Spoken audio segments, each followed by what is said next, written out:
guys, this is chapter 9 titled Jake Mosley from October Sky by Homer Hickman.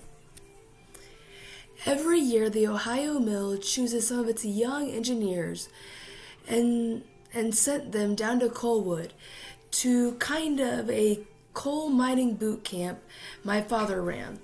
The first thing Dad did with the junior engineer, as they were called, was take them inside the mine and tramp them around for miles. The average height of the mine roof was 5 feet. To walk under it required bent over, head up, forward lunge kind of posture. The miners could always tell when Dad had one of his youngsters in tow, because they could hear them coming.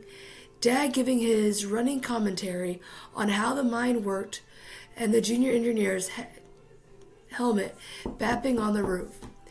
After a couple of days, Dad's torture, more than a few of them packed their bags and headed back to Ohio.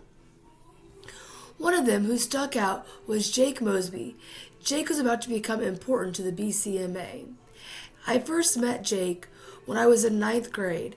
Some of my newspaper customers lived at the clubhouse. The Neo-Gearan mansion was sat on a small mound across from the big store. The clubhouse had been built for Carter's son after he returned from World War I. A housing shortage during the mine expansion in the 1920s has caused it to be converted into a boarding house.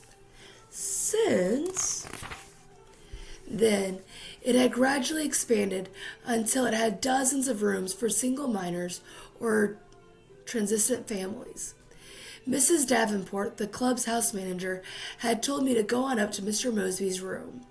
He had been there for a week, she said, so she guessed he was going to be around long enough to take the paper. I found Jake sprawled on his face in front of the door of his room.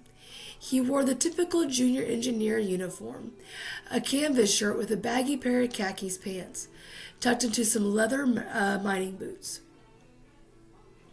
On his extra chin was an empty fruit jar. One sniff, and I knew it contained some of John I's moonshine.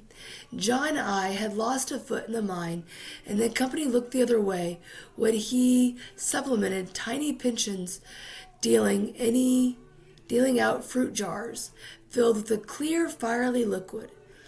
I placed an extra newspaper on the jar and started to leave, but Jake stirred.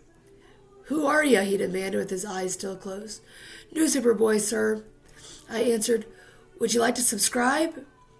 Jake rolled over and sat up and wiped his mouth with the back of his hands.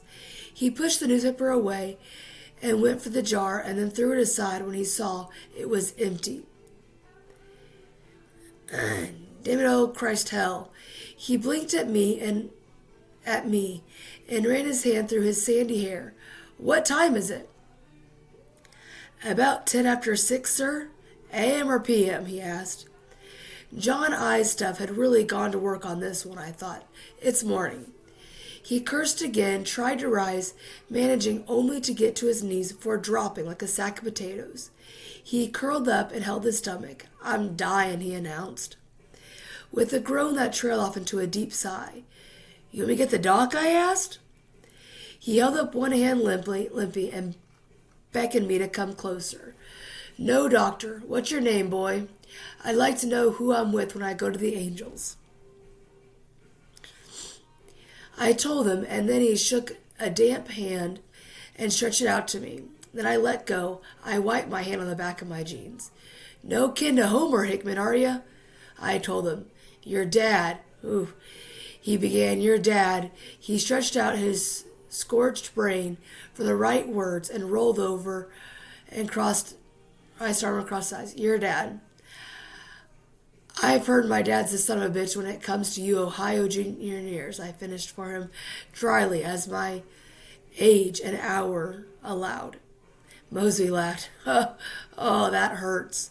He raised his head, only one eye open. "You're right, son. He's a mean SOB. "Welcome to Coalwood," I said.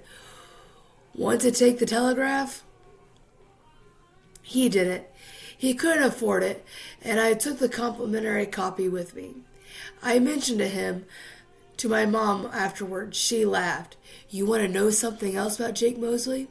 His dad owns about 20% of the steel mill that owns us.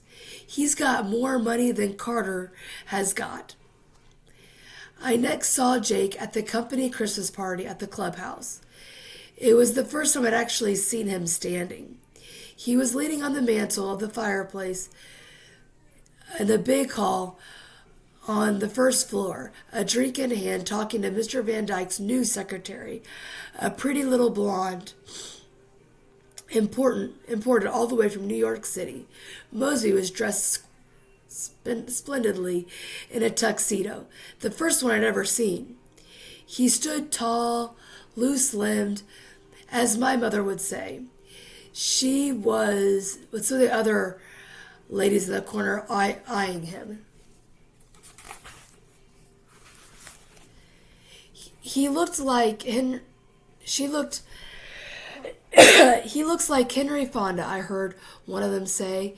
The secretary was also part of the ladies' conversation. Have you heard her accent? One of them tittered. Nah, nah, nah. They do understand each other. They're both from up north. All right, I'm going to pause right there, middle of page 146.